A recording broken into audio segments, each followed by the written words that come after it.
பரிசுத்த லூக்கா எழுதின சுவிசேஷம் 7ஆம் அதிகாரத்தில் இன்னொரு அற்புதம் எழுதப்பட்டிருக்கிறாரு. 11ஆம் வசனத்திலிருந்து நீங்கள் தொடர்ந்து வாசிக்கும்போது இந்த லூக்கா 7ஆம் அதிகாரத்தில் எழுதப்பட்டிருக்கிறாரு. இயேசு ஒரு நாள் நாயின் என்று சொல்லப்பட்ட ஊருக்கு வருகிறார். அந்த ஊருக்கு பேர் நாயின். இப்போவும் அதே பேரில் இந்த ஊர் இருக்குது. நான் போயிருக்கிறேன், இஸ்ரேல் தேசம் போயிருக்கும்போது கலிலேயா கடல் பகுதியில் தான் இந்த நாயின் என்ற ஊர் இருக்கிறது.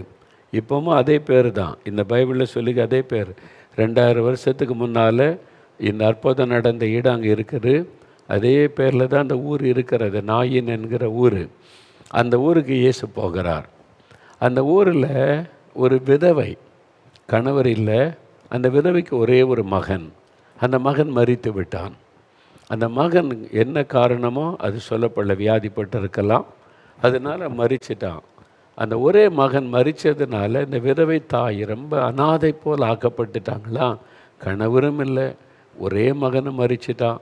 ரொம்ப பாதிக்கப்பட்டு கண்ணீர் விட்டு அழுது கொண்டே வர்றாங்க. அடக்க ஆராதனை, அதாவது அவனை அடக்கம் பண்ண கொண்டு போகிறாங்க.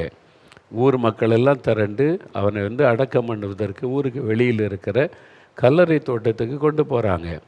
திரளான மக்கள் வந்தாங்களா. அந்த ஊரை திரண்டு, ஏன்னா ஒரு விதவை பாவம், அவளும் அழுது கொண்டே வருகிறாள் அந்த விதவை அதில். அப்போ இயேசு வருகிறார். அந்த ஊருக்கு வரும்போது எல்லாரும் இயேசு, அவர் கூட பெரிய கூட்டம் வருது, சீஷர்கள். அவரை பார்த்த உடனே தெரியுது வித்தியாசமானவராக இருக்கிறாரு, ஒரு தீர்க்கதரிசி மாதிரி தெரியுது. எல்லாம் நிற்கிறாங்க அப்படியே. அப்போ இயேசு பார்க்குறாரு, அந்த கண்ணீர் விட்டு கொண்டு இருக்கிற விதவையை பார்க்கிறார். அந்த விதவை அழுது கொண்டே வருகிறார் ரோட்டில். அதை பார்த்த உடனே வேதம் சொல்லுகிற இயேசு மனதுருகினார். இயேசு மனதுருகினார். ஐயோ, இந்த மகள் கண்ணீர் வடிக்கிறாளே, ஒரு விதவை கண்ணீர் வடிக்கிறாளே என்று இயேசு மனதுருகினார். மனதுருகி அந்த பாடையை தொட்டார். உடனே அதை சுமந்துக்கிட்டு போகிறாங்கல்ல பணத்தை, நிற்கிறாங்க. இப்போ எல்லாரும் பார்க்குறாங்க, இவர் யார்? இவர் புதுசாக தெரியுது, ஒரு தீர்க்கதரிசி மாதிரி தெரியுது, கம்பீரமாக நிற்கிறாரு, அவருடைய முகமே வித்தியாசமாக பாசத்தோடு நம்ம எல்லாம் பார்க்குறாரு, இவர் ஏதாவது செய்வாரா என்று சொல்லி பார்க்குறாங்க. அதெல்லாம் நிற்கிறாங்க. அந்த விதவை தாய் அழுது கொண்டே இருக்கிறாள். இயேசு உடனே சொல்லார், விதவை பார்த்த, மகளே அழாதே, நீ அழாதே, நீ அழுதா என்னால் தாங்கி கொள்ள முடியலை, அழாதே. ஒரு குழந்தையினுடைய அழுகை தாயினுடைய உள்ளத்தை பாதிக்கும். அந்த பெண்ணினுடைய அழுகை தகப்பனாக இருக்கிற இயேசுடைய உள்ளத்தை பாதித்தது. நீங்கள் கண்ணீர் வடித்தால் ஆண்டவர் இயேசுடைய உள்ளம் பாதிக்கப்படும். அவர் தான் மெய்யான ஆண்டவர், அவர் தான் மெய்யான ஆண்டவர், இரட்சகர். ஜனங்கள் மீதே அக்கறை உள்ள ஒரு தேவன். அவருக்கு அவர் ஜனங்கள் தேவை உள்ள மக்கள், அவங்க மத்தியிலே உலாவி நன்மை செய்கிறவராய் சுற்றி தெரிந்தவர் இயேசு. அவருக்குன்னு ஒரு குடும்பம் கிடையாது. அவர் பிறந்து வளர்க்குறதுக்கு ஒரு ஃபேமிலி தேவை, அது முடிச்சுட்டு வந்துட்டார், அவ்வளோதான். அதுக்கு பிறகு தனக்குன்னு ஒரு குடும்பம், தனக்குன்னு ஆட்கள், தனக்காக யுத்தம் பண்ணுறது, சண்டை போடுறது, தான் குடும்பத்துக்காக தான். இந்த மேஜிக்கெல்லாம் இயேசு செய்யவில்லை. ஜனங்கள் மீது மனதுருகி அற்புதம் செய்கிறார். இந்த ஜனங்க, என்னால் உருவாக்கப்பட்ட ஜனம் இப்படி கஷ்டப்படுறாங்களேன்னு சொல்லி அந்த பெண் அழுததை பார்த்து மனது உருகுகிறார். மனதுருகி, நீ அழாதே மகளே, நீ அழுதா என்னால் தாங்கி கொள்ள முடியலை என்பதை போல சொல்லுகிறார். அப்போ அந்த மகளும் பார்க்குறா, இவர் யார் வித்தியாசமாக தெரியுதே, என்னை ஊரில் யாருமே என்னை அழாதேன்னு ஆறுதல் படுத்தவே இல்லை, இவர் என்னை ஆறுதல் படுத்துகிறாரேன்னு சொல்லி பார்க்கிறாள். எப்படி அழாமல் இருக்க முடியும்? ஒரே மகன் இறந்துட்டான், கணவரையும் பறி கொடுத்துட்டேன், இப்போ அனாதை போல் நிற்கிறேனே அப்படின்னு சொல்லி ஊரார் என்ன சொல்லி ஒரு பக்கம் பரிதாபப்பட்டிருப்பாங்க, இன்னொரு பக்கம் இவ என்ன பாவம் செய்தாலோ, கணவனையும் வாரி கொடுத்துட்டா, இப்போ பிள்ளையும் வாரி கொடுத்துட்டா, என்னெல்லாம் பேசியிருப்பாங்க ஊர் மக்கள். ஒருத்தர் பரிதாபமாக பேசியிருப்பாங்க, எத்தனை பேர் பரிகாசம் பண்ணி என்ன பாவம் செய்தாலோ, இது என்ன சாபமோ, அப்படி தான் உலகம் இருக்கிறது. நம்மகிட்ட நேரில் ரொம்ப பரிதாபப்படுற மாதிரி பேசுவாங்க. ஐயோ, உனக்கு இப்படி ஆயிட்டேன்னு. வெளியில் போய் அவள் பண்ண அக்கிரமோ அப்படிலாம் சொல்லி பரிகாசம் பண்ணுகிற மக்கள் நிறைந்த ஒரு உலகத்தில் தான் வாழுகிறோம். அந்த மகளுக்கு என்னெல்லாம் நடந்ததோ. அப்போ ஊரார் எல்லோரும் பார்க்குறாங்க. அப்போ அந்த மகளும் பாதிக்கப்பட்ட உள்ளத்தோடு நிற்கிறாள்.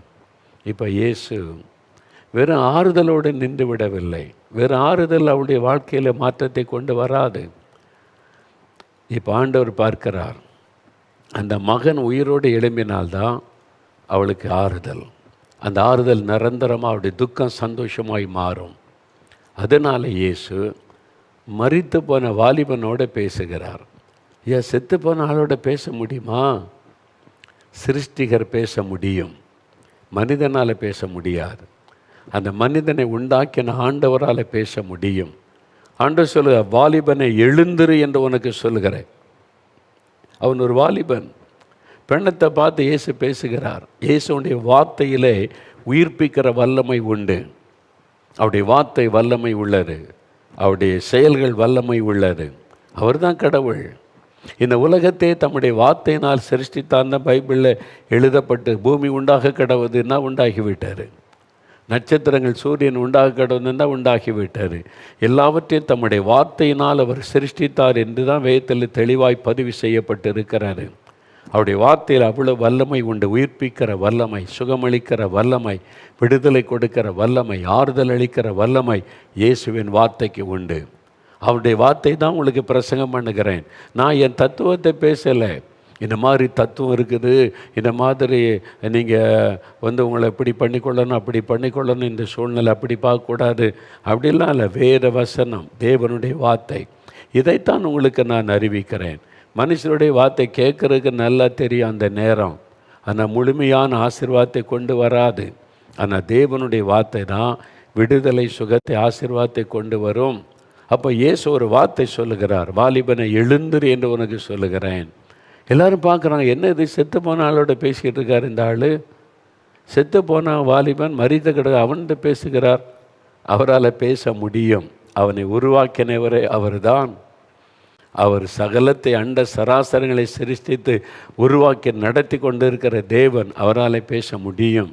அவர் பேசினா பிணமும் கீழ்ப்படியும். பாருங்கள், அப்படி சொன்ன உடனே என்ன ஆச்சு? போன உயிர் திரும்ப வந்து விட்டார். அவன் உயிர் பெற்று எழுப்பி விட்டான். அதுதான் இயேசுவின் வார்த்தையின் வல்லமை. அவன் எழுப்பி உட்கார்ந்து பேச தொடங்கிட்டான். இந்த தாய்க்கு எப்படி இருந்திருக்கும்? எல்லாரும் ஆச்சரியப்பட்டிருப்பாங்க. தாய்க்கு துக்கம் சந்தோஷமாய் மாறிவிட்டது, ஆனந்த கண்ணீராய். என் மகன் உயிரோடு இருக்கிறான், என் மகனை நான் உயிரோட பார்த்துட்டேன், என் மகன் உயிர் தெழுந்துட்டான். சந்தோஷம். அந்த ஏழை பெண்ணினுடைய துக்கத்தை சந்தோஷமாய் மாற்ற இயேசு ஒரு அற்புதம் செய்தார். இன்றைக்கி அழுது கொண்டிருக்கிறீங்களா? கண்ணீர் வடித்து கொண்டிருக்கிறீங்களா? எனக்கு ஒரு குழந்தை இல்லைன்னு எல்லாரும் நிந்திக்கிறாங்க, பரிகாசம் பண்ணுறாங்க.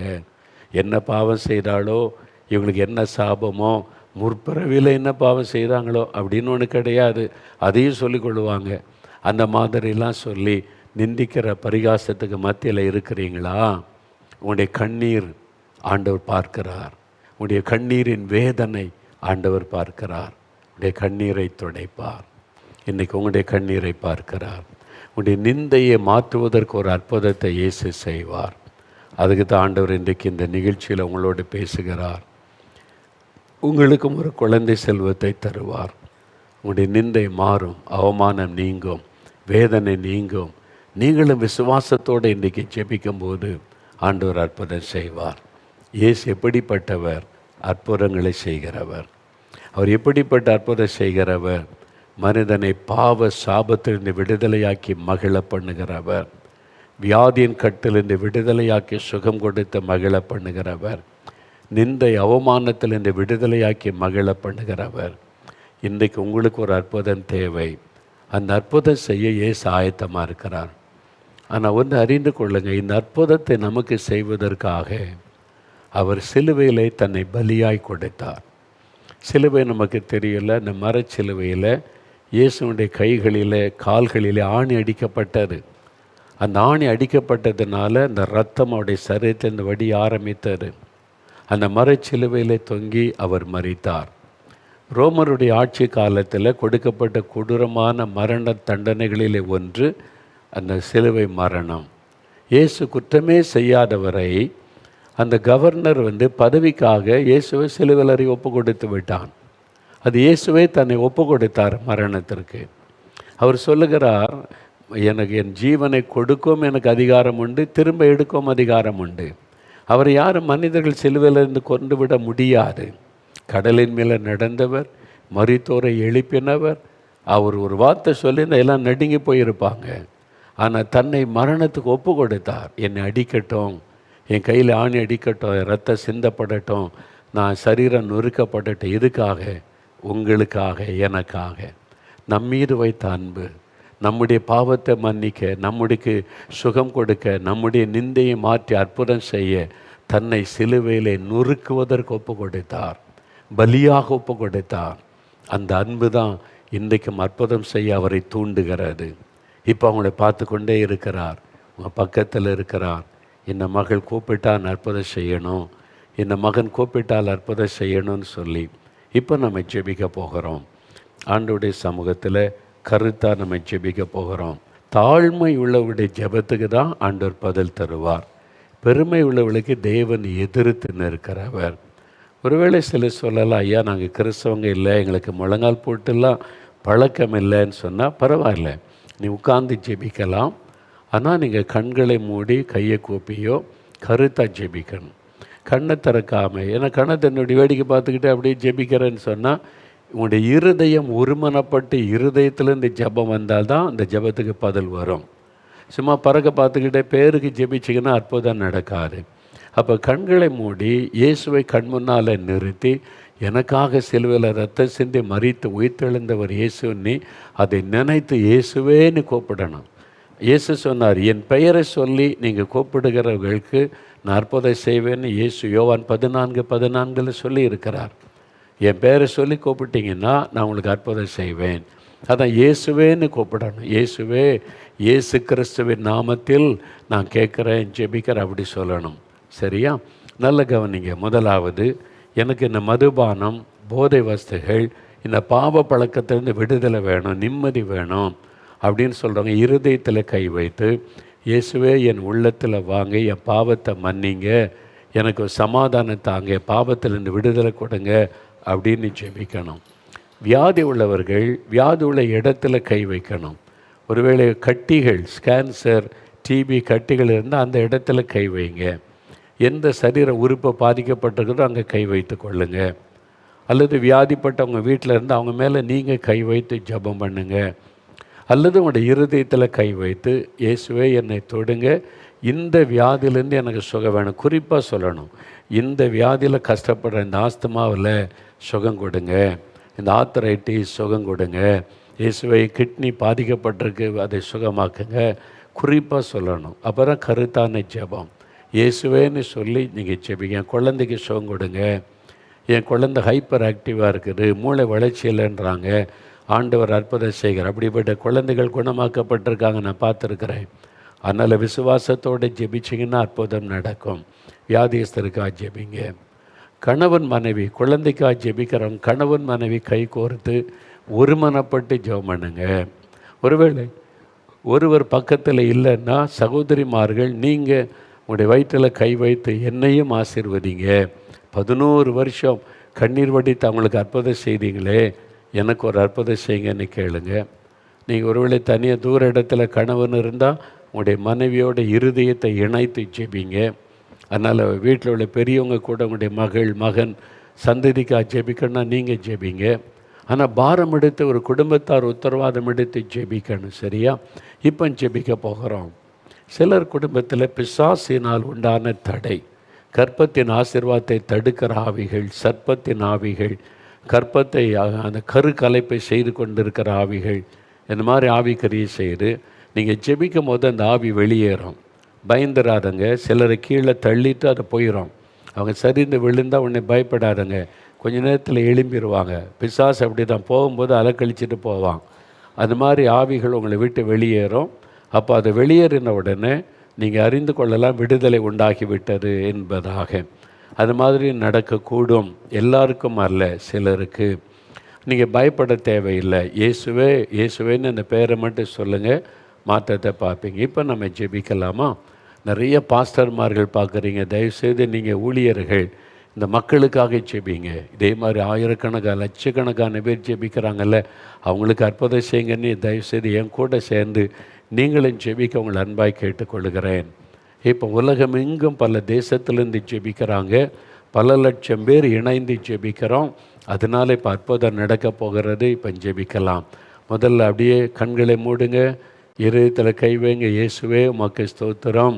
நீர் அற்புதங்களின் தேவன் என்பதை விளங்க பண்ணினதற்காய் ஸ்தோத்திரம். நீர் அற்புதம் செய்யவே இந்த உலகத்தில் வந்தீர். என்னுடைய பாவ சாப ரோகங்களை மாற்ற பரிகாரியாய் சிலுவையிலே மரித்தீர். அதற்காக ஸ்தோத்திரம். இன்றைக்கி அநேகருக்கு அற்புதம் செய்து குணமாக்கி இருக்கிறீங்களே, உங்களுக்கு ஸ்தோத்திரம் ஆண்டவரே, உமக்கு நன்றி. எனக்கும் ஒரு அற்புதம் செய்யணும், அதுக்காக நான் ஜெபிக்க வந்திருக்கிறேன். இயேசுவே உமக்கு ஸ்தோத்திரம். ஜெபிக்க ஆரம்பிங்க. முதலாவது, தன் பாவத்தை மறைக்கிறவன் வாழ்வடைய மாட்டான், அதை அறிக்கை செய்து விட்டு விடுகிறவன் இரக்கம் பெறுவான் என்று வேதம் சொல்லுகிறது. இயேசுவே என் பாவத்தை மன்னிங்க. இயேசுவே உங்கள் இரத்தத்தினால என்னை கழுவுங்க. என் பாவங்கள் மீறுதல்களை மன்னிங்க. மதுபான பாவத்தை மன்னிங்க. போதை வஸ்துகளை பயன்படுத்தின பாவத்தை மன்னிங்க. இயேசுவே என் கண்களின் இச்சைகளை மன்னிங்க. மாம்ச இச்சைகளை மன்னிங்க. என் பெருமைகளை மன்னிங்க. கோபத்தை மன்னிங்க. நான் சண்டை போட்டேன், பகைக்கு இடம் கொடுத்தேன், கசப்புக்கு இடம் கொடுத்தேன். இந்த பாவத்தெல்லாம் எனக்கு மன்னிங்க. சொல்லுங்கள். பாவத்தை அறிக்கையிடுங்க. பாவத்தை அறிக்கையிட்டால் இயேசு மன்னித்து உங்களுக்கு புது இருதயத்தை தருவார். இயேசுவே மன்னியும்னு கேளுங்க. பாவத்தை உணர்த்த ஆண்டவட்டத்தில் அறிக்கையிடுங்க. அடுத்தவங்க பொருளை ஏமாற்றி எடுத்துக்கொண்டீங்கன்னா அதை திரும்ப கொடுக்குற ஆண்டவரேன்னு ஒப்பு கொடுங்க. ஒப்புரவாக சொன்னால் மற்றவங்களை மன்னிப்பு கேட்பேன், ஒப்புரவாகி கொள்ளுவேன் ஆண்டவரேன்னு சொல்லுங்க. ஆண்டவரிடத்தில் சொல்லுங்கள். கணவன் மனைவிக்குள்ள பகை, பெற்றோர் பிள்ளைகளுக்குள்ளே பகை, ஆண்டவரே நான் மன்னிப்பு கேட்பேன், என்னை தாழ்த்துகிறேன்னு சொல்லுங்கள். அப்படி ஒப்பு கொடுக்கும் போது ஆண்டவர் இரக்கம் செய்வார். ஜெபிங்க. இன்னும் 2 நிமிடம் ஜெபம் பண்ணுங்க. பாவத்தை அறிக்கை செய்து ஜெபம் பண்ணுங்க. இயேசுவே மன்னியும். இயேசுவே உம்முடைய இரத்தத்தினால் என்னை கழுவும். என்னை பாவ சாபத்திலிருந்து விடுதலை ஆக்கும். இயேசுவின் இரத்தம் என்னை கழுவி சுத்திகரிக்கட்டும். இயேசு கிறிஸ்துவின் நாமத்தில் எனக்கு விடுதலை உண்டாகட்டும். இனி இந்த மதுபானம் எனக்கு வேண்டாம், இந்த போதை வஸ்துகள் எனக்கு வேண்டாம், இந்த அடிமைத்தனம் எனக்கு வேண்டாம். இயேசுவை விடுதலை கொடுங்க. இயேசுவின் நாமத்தில் விடுதலை உண்டாகட்டும். நீங்கள் ஜெபிக்க ஆண்டவருடைய வல்லமை இறங்குகிறது. விடுதலை அளிக்கிற வல்லமை உங்களை தொடுகிறது. உங்களுடைய ஜெபம் கேட்கப்படுகிறது. இயேசுவின் நாமத்தில் உங்களுடைய உள்ளத்தில் ஒரு மாற்றம் வருகிறது, விடுதலை வருகிறது. ஒரு இருள் விலகுவதை உணர்கிறீங்க. வெளிச்சம் உங்களுக்குள்ளே வருகிறதை உணர்கிறீங்க. வெளிச்சம் வந்தவுடனே இருள் தானாய் விலகுகிறது. இருளின் கிரியை தான் பிசாசு. அவன்தான் பாவத்தை கொண்டு வருகிறவன். அவன் உங்களை விட்டு இப்பொழுது விலகி கொண்டிருக்கிறான். இப்பொழுது உங்களுடைய சரீரத்தில், அதாவது உங்களுடைய ஆத்மாவில் ஒரு விடுதலை உண்டாகி கொண்டு இருக்கிறது. இயேசுவே உமக்கு ஸ்தோத்திரம். இயேசுவே உமக்கு ஸ்தோத்திரம். மனதார ஆண்டவருக்கு நன்றி சொல்லுங்க. ஆண்டவரே உம்முடைய வெளிச்சம் எனக்குள் வரட்டும். இந்த பாவ இருள் விலகட்டும். பாவ கட்டுகள் அறுக்கப்படட்டும். எனக்கு மன்னித்து விடுதலை கொடுங்க. அப்படி ஜெபிக்க ஆண்டவருடைய கரம் உங்களை தொடுகிறது. உங்களுடைய வாழ்க்கையில் ஒரு பாவ கட்டுகள் அறுக்கப்பட்டு விடுதலை உண்டாகிறது. இயேசுவுக்கு ஸ்தோத்திரம்னு சொல்லுங்க. இயேசுவே உமக்கு நன்றி. ஆண்டவரே உமக்கு நன்றி. Thank you Lord. உமக்கு நன்றி ஆண்டவரே. உமக்கு நன்றி. Thank you Jesus. உமக்கு ஸ்தோத்திரம்.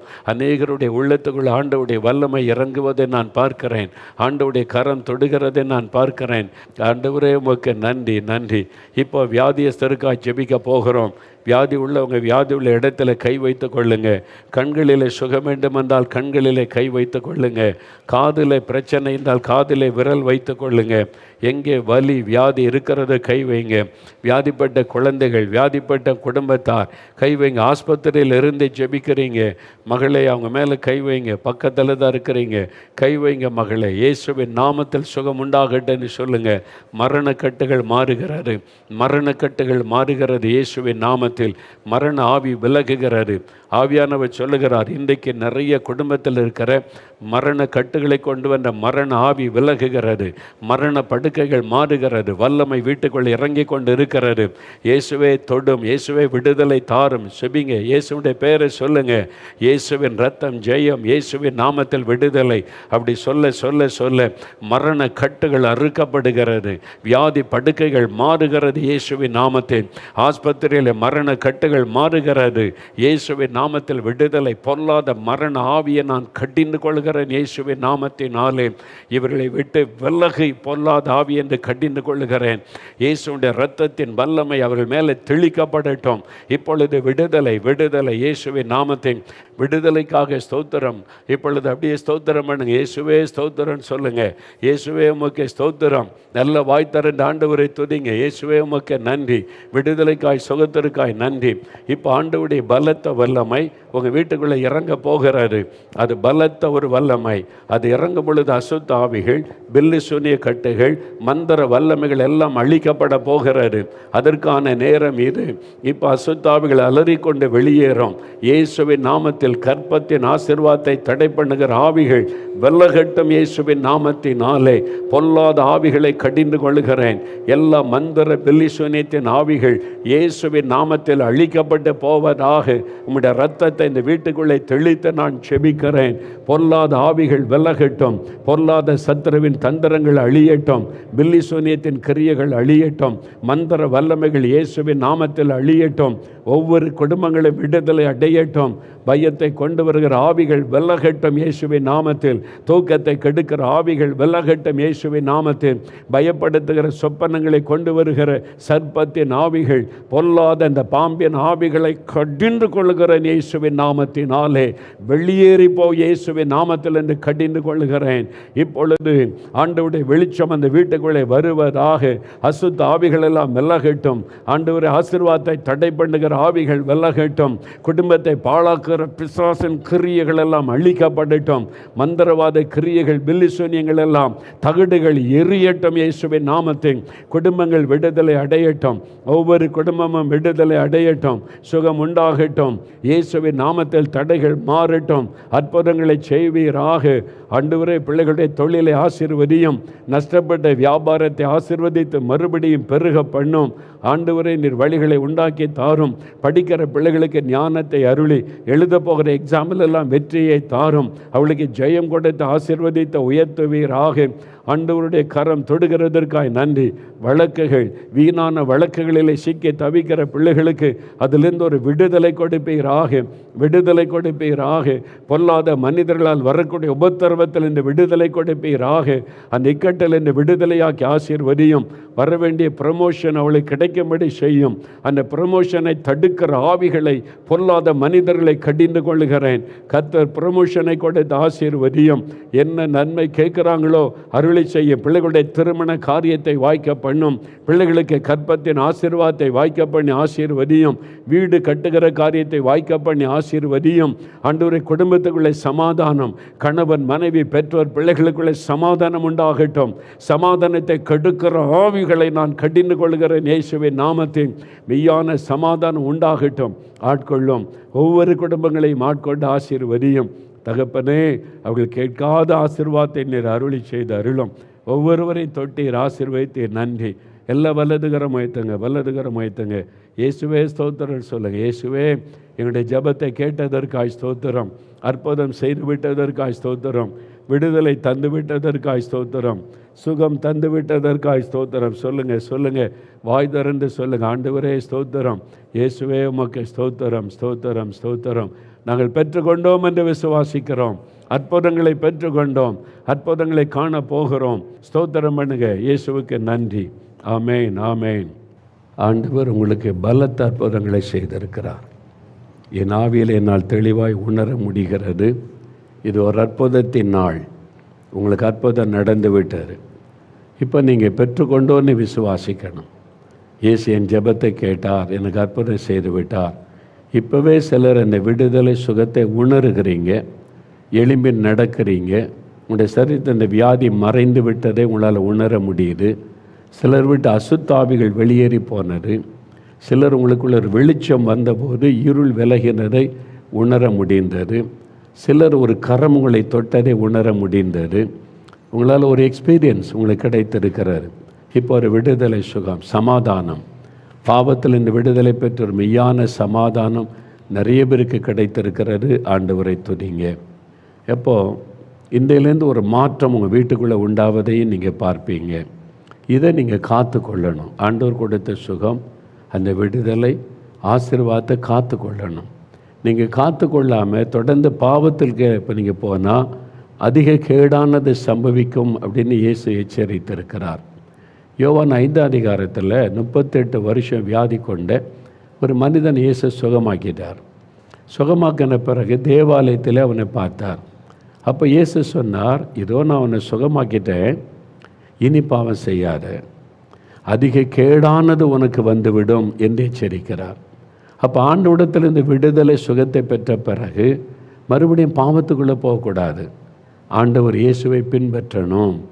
அப்போ அவருக்கு நீங்கள் நன்றி உள்ளவர்களாக இருக்கணும். தினமும் வேதம் வாசித்து ஜெபிக்கணும். உங்களுக்கு பைபிளை தினம் பயன்படுத்தணும். காலையில் அதிகாலையில் எழும்பி முதல்ல நல்லா ப்ரஷ் பண்ணி முகம் கழுவிட்டு முழங்காலில் நின்று வசனத்தை வாசிங்க. முழங்காலில் நிற்க முடியாதும் உட்காந்து வாசிங்க. முழங்காலில் நின்று வசனத்தை வாசித்து தியானிங்க. தினமும் கர்த்தருடைய வசனத்தை வாசிங்க. தினமும் ஜெபிங்க. மற்றவங்களுக்காக முதலாவது ஜெபிங்க. உங்கள் கிராமம், உங்கள் பட்டணம், உங்களுடைய சபை, உங்கள் பாஸ்டர், உங்களுடைய ஊழியர், அவங்களுக்காக ஜெபிங்க. தேசம், அப்புறம் முதலமைச்சர், பிரதம மந்திரி, ஆளுகிறவங்க, அவங்களுக்காக ஜெபிங்க. ஜெபிக்கண்ணி பைபிளில் இருக்குது.